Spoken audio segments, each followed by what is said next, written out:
Welcome, everybody, to episode 119 of the Ask the Coach show, where PingSkills answers your table tennis questions. Today, we'll discuss the point of the century between Ma Long and Fang Bo. We'll have a few reports from PingSkillers who are training hard and seeing results. Plus, being Technique Tuesday, we'll take a look at the forehand smash.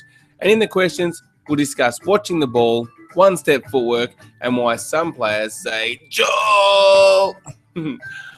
I'm Jeff Plum, and with me, as always, is Supercoach Alois Rosario. Welcome, Alois. Thank you, Jeffrey. And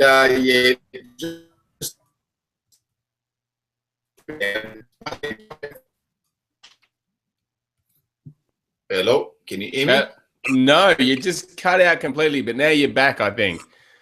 All right. What I said was, Jeff, can you keep it down because it's way past my bedtime? It is way past your bedtime, and I think the video is struggling too. It wants to go to sleep as well. It's like I can't handle this either. Come on, come good on us. Yeah, come good on us, indeed. So, what about that point in the fifth game? I believe Fang Bo versus Ma Long. It was 11-all. And they're calling it the rally of the century. What do you think about that rally, Alois? It was definitely good. We discussed it yesterday, how good that point really was. Probably this point I've seen, it was just absolutely dynamic loop type balls, and the ball just going so fast. It probably is the best point I've seen. So, yeah, I mean, it's getting a bit of airtime out there, isn't it? Yeah, it certainly is. And I think given the context of the match as well, 11-all, the time it happened, the final of the World Championships, that all adds to it. So, yeah, I'm going to go with it. Point of the century. I agree. And you know what? There was a point, I can't remember the stage of the match, but it was probably about 5 or 6 points earlier that was just fantastic. And I thought, wow, that is sensational. And then the 11-all point comes along. You're just like, whoa, my mind's blowing. Indeed. No, it was fantastic. One interesting thing, Alois, about the number 119, which is the show number here, is it is the sum of 5 consecutive primes, 17, 19, 23, 29, and 31. So there you go. What? The sum of what? 5 consecutive prime numbers. Starting from 17. If you add up 17 plus 19 plus 23 plus 29 plus 31, you get 119. Guys, this is what I got to deal with. Like, seriously. Oh, dear. Well, let's move on to yesterday's PingSkillers question of the day, Alois, which was, who is your favourite player on the world circuit at the moment? Yeah, tough one for me. Like before Sunday, I don't know. Like after Sunday, Ma Long. I mean, he's world champion, right? I mean, he's just fantastic. But Fang Bo impressed me too. Like Fang Bo was good, really good, and young. So I don't know. It's a toss-up. I love them all. They're just fantastic table tennis players. What about you, Jeff? You got one that stands out? I'm going to go with Ma Long. I'm going to go with Ma Long. Yeah, he's young, still youngish. I don't know. Well, he's not that young anymore compared with some other table tennis players and Fan Zhendong and stuff. But he seems charismatic. He seems to enjoy himself. And what a victory at the World Championships. Number 1 in the world. Yeah, got to go with Ma Long. All right. Good done. Good. All right. So the PingSkills question of the day is, what do you think about the new rule that from after the 2016 Olympics and Paralympics, you will be able to coach between points? So this is a new rule that's going to come in play, as we said, after the 2000 Olympics. Let us know if you think it's good, bad, indifferent. Do that by jumping onto our website, pingskills.com, clicking on the blog link, and you'll find this show. Leave a comment. Let us know your thoughts. We'd love to hear from you. All right. Now, Alois, we've had a few interesting reports from PingSkillers. First up from Lucas, he says, the big tournament last weekend, which I lasted for 2 days, went pretty good. I placed 3rd, 5th, and 9th in 3 different classes. On the tournament I just played a couple of hours ago, I placed, drum roll, first. Oh, so, you know, big congratulations to Lucas. He's been training hard and good to see some results coming through. And in other news from PingSkillers, Pascal has said, I wanted to tell you that I won 3rd place in Liberia. I won 4 matches and lost 1 to a very good table tennis player. Also, they found me so good that they're going to get me a private coach to train me professionally. Fantastic news, Pascale. So, well done there, Alois. That's great news, isn't it? Yeah. Pascal is sort of, just really developed a lot in the last few months. We saw he sent us through a video of him playing a few months ago, and his forehand was developing. But yeah, he's must have really come on, and to get an opportunity to get some coaching now as well. Yeah, good on you, Pasquale. Really, really good to see, and we'll be following your progress closely. And well done to Lucas as well. So that's really exciting to come first. And Lucas said that he won a butterfly tracksuit for one of the events that he won. So I think he won a trophy, and he also, in one of the other events, he won a butterfly tracksuit. So that's, it's a good prize. It is a good prize. I love winning free clothes. I love anything free personally, but that is good. Well done, Lucas. All right, let's move on. Because it's Technique Tuesday, Alois, we want to talk about the forehand smash. What should we know about the forehand smash? All right. So the first thing, and we've been discussing this a little bit because I think a lot of PingSkillers get their terminology mixed up between a smash and a topspin. So a smash is where you hit the ball very flat. It's a really flat contact, and the ball's traveling really fast. Anything that has a bit of topspin on it that looks like that, and even though if it's really fast, is still a topspin. It's just a fast topspin. So we often hear PingSkillers sort of email us and send us questions about players that are doing these smashes from really low and all that sort of stuff. I mean, a lot of the time, I think we're talking about topspin. So let's just clarify that.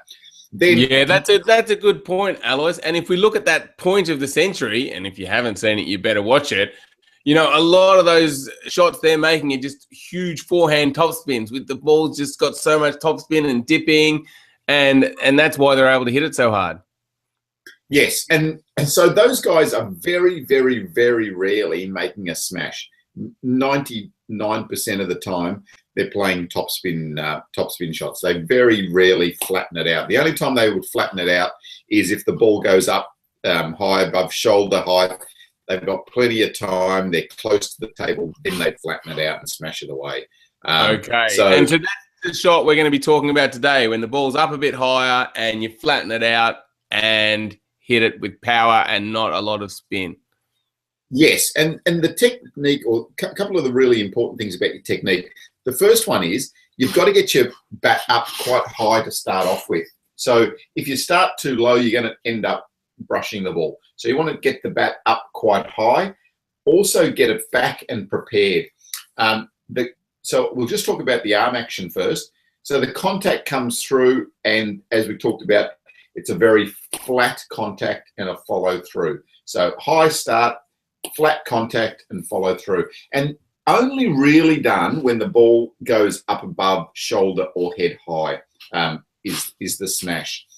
The other thing that I think is really critical with the smash, and the main thing that I see players having problems with is not getting themselves into position to make the smash. So I often see that, like, that ball go up, the lob goes up, and the players are almost mesmerized and they're watching the ball and they forget to move, and the ball is almost on top of them by the time they think about making their stroke.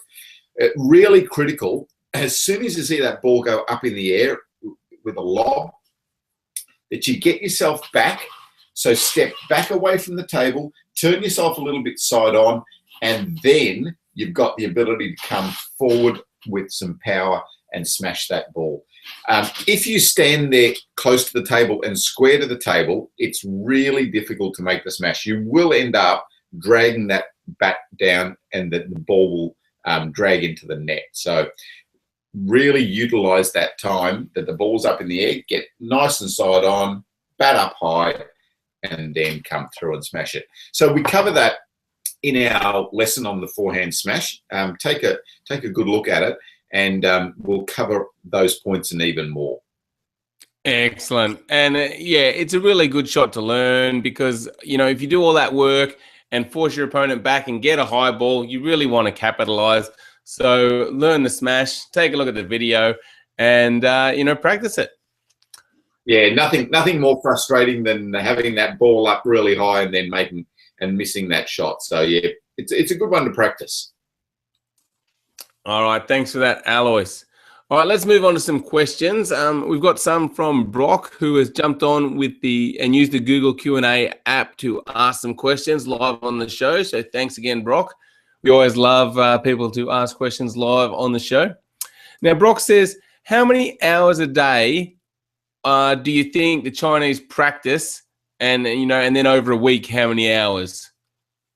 Yeah, so I'd say between 30 and 40 hours in a week. So that's quite a lot of time, and that's on table work. So then, apart from that, they would also, you know, have to do their recovery. They do their strength and conditioning as well. So yeah, it's a full-time job for them.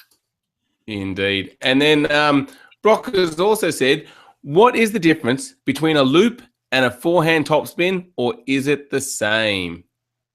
Yeah, so a loop is just a variation of the topspin. So a loop is usually referred to off a backspin ball when you spin the ball up a little bit higher with more topspin. So that's usually what we refer to as the loop. But in effect, it's just a slower topspin off the backspin ball. So yep, just different terminology. Yeah, and here, I mean, again, I guess different people have different views, and you know, sometimes we call it a topspin to topspin rally. Sometimes we call it a loop to loop rally. So I guess they are pretty interchangeable. You know, some people might think one's a bit slower or a bit other, but I don't think you can go too wrong if you use loop or topspin interchangeably. Yeah, that's right. And that reminds us, we're supposed to be getting onto the terminology little download. We'll get onto that, Jeff. Yes, that's a good thought. That will be helpful for people. All right, next up is a question from Abhinav. And Abhinav says, in the match between Timo Boll and Fan Zhendong at the Worlds, the commentators said that Timo takes the ball early, which is the reason for his higher success rate against the Chinese. What does it mean to take the ball early, and are there risks? Yeah, so taking the ball early refers to taking the ball a little bit closer to the bounce on the table. So when the ball comes up off the table, yeah, Timo is trying to take that ball a little bit earlier. So what it does is it cuts down your opponent's time to be able to react, because you're hitting the ball closer off the bounce, giving them less time. So it is a bit riskier because the ball's still traveling quite fast when you hit it.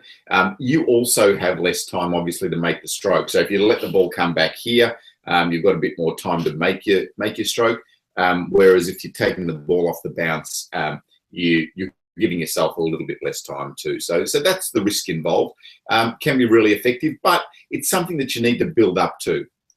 It's not something that you go out there on day one.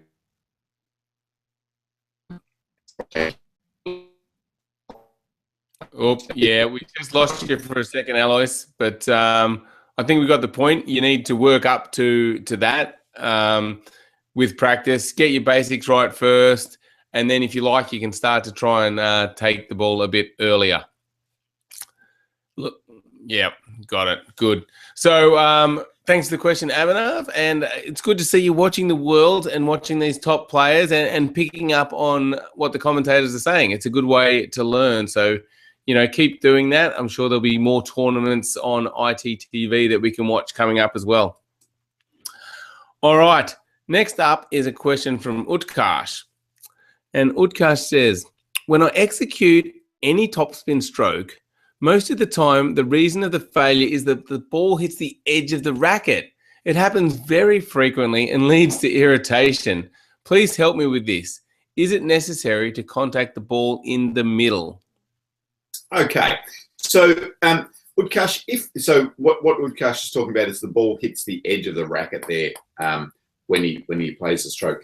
A couple of reasons. Sometimes this happens if you close the angle too much. So if I'm hitting towards you there, if that's what the ball is seeing, then it's very difficult to make a good contact on the rubber. And often the ball will hit the edge. So it doesn't take much variation for the ball to hit the edge rather than hitting on the rubber. So if that's the situation, just open your racket up a bit more. Open it up. So now look at what the ball's seeing. You've got about 6 times more chance of hitting the ball because you've got 6 times the area compared to this. So that's the adjustment that you can make to try to get a little bit more consistency with your contact.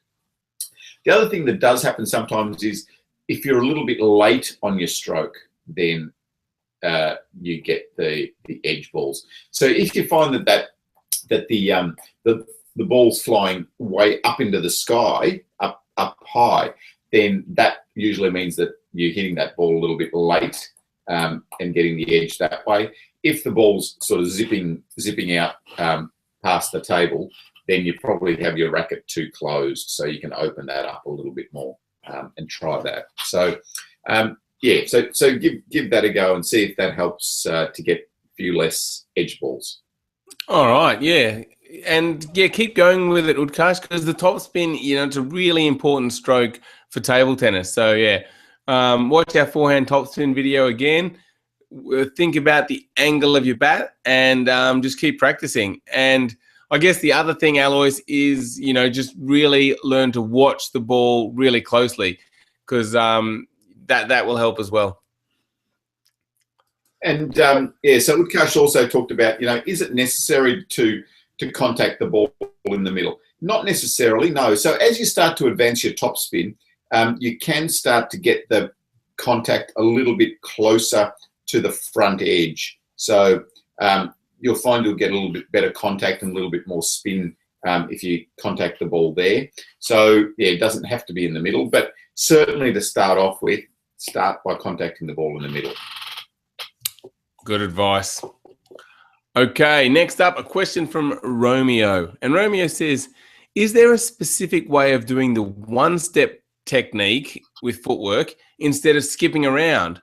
And like where the weight of your body should be while one-stepping?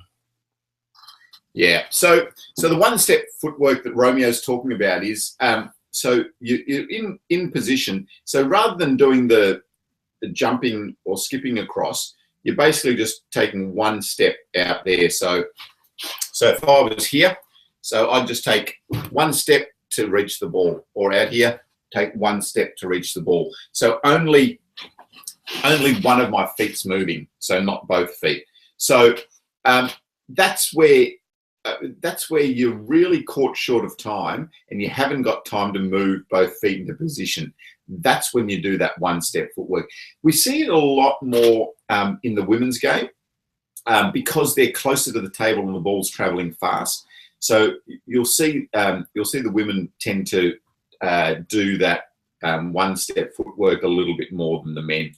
But ideally, you want to be moving both your feet, jumping into position with both your feet so that you've got good balance and can play a full stroke. So when you've only stepped with one foot, then your balance isn't quite there. So you're basically only on one leg to make that stroke. So yeah, it's very limited time that you would use the one-step footwork, but it is sometimes something that you can do. Okay, yeah. So more for when you're defensively blocking, perhaps, and you're really rushed for time. But if you want to make a full attack, get in a good position, and then you can use your whole body to make that, powerful shot. Got it. All right, excellent. Next up, Pedro has asked a question, Alois. He says, why do some ping pong players say Joe? Good question. So so Pedro sort of hears it as J-O, Joel.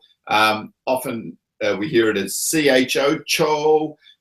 It's just a exhilaration of yelling that that you're pretty happy about winning the point. And it's a little bit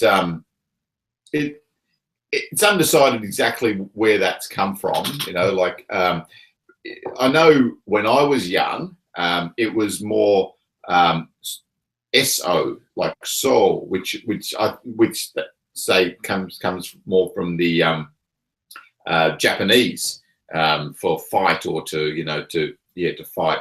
So who knows, but it's just perpetuated itself really, and now table tennis players just copy the best table tennis players, and that's what they say. So that's what you hear a lot. You hear the "Cho" at the end of every point.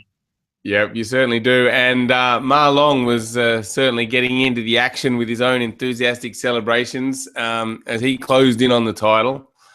So I think more people will be emulating that after his big victory. Yeah, well, in that fifth game, he really let the Chos go, didn't he? He was really yelling from really early on in the fifth game. Yeah, it certainly was. All right, well, make sure everyone you visit pingskills.com, sign up for our free newsletter if you haven't, and if you have, well, you're going to get lots of good information on improving your table tennis. And if you want to take your table tennis a step further, try out our premium membership. We've got great videos on serving, receiving. We have a 52-week training plan, and that's proved really popular, where every 4 weeks we break up the training into areas like consistency and serving and receiving, and that way you can really focus on certain aspects of your game, and it really helps you to improve to have that structured training.